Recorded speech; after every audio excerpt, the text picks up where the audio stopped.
¡Hala, venga! ¡Cumpleaños feliz! ¡Cumpleaños feliz!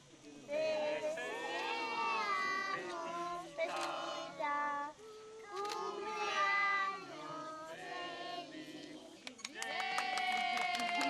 Y ahora en inglés. Ahora en inglés, venga. Happy birthday.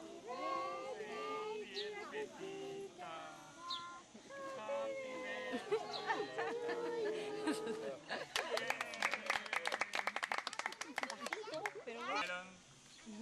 ¿Y la sandía? ¿Y a quién no le gusta la sandía? Cuando llegó Petita, estaba muy delgadita, muy delgadita, muy delgadita. Y cuando pasó en el cual no tenía amiguitos. Y entonces estaba muy tristona y cuando le decía, pero Petita, y Petita le dijo, ¿de verdad que tú vas a ser mi amiga?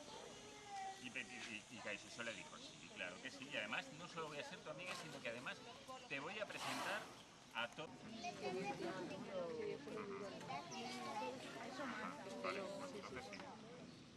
De acuerdo, pues sal del paso y... ¡Ay, sigue comiendo tomates congelados! ¿Nunca habéis probado maíz congelado? Muy bueno para los dientes, que lo rompes otro. Una manzana, pero que se quede ahí. Ah, sí. Ahora tú. Venga el siguiente, Indira. Venga, va. Vale, bien, bien. Muy bien, muy bien. Oye, Kaiso también, ¿eh? ¿Hay que tirar alguna allí? A Kaiso también, ¿qué te tiene Kaiso? Yo lo he hecho. Pero un poquito para allá. Pedita, que te me pista. No lo oigo. No lo oigo nada. ¡Vamos!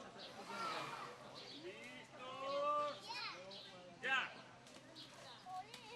¡Ay!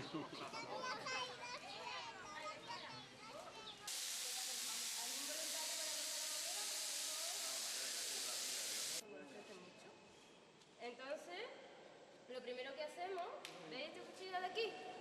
Sí. Con esto le quitamos un poquito de aquí, de abajo, de la planta.